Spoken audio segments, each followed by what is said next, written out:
Hi!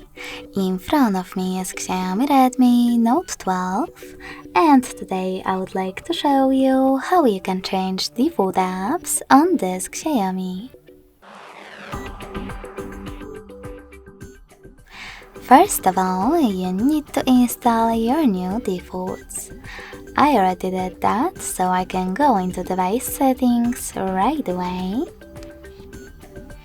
Scroll all the way down and click on Apps.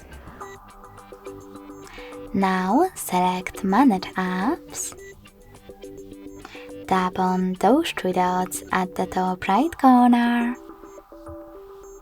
and click on Default Apps. Now you need to pick one of those sections.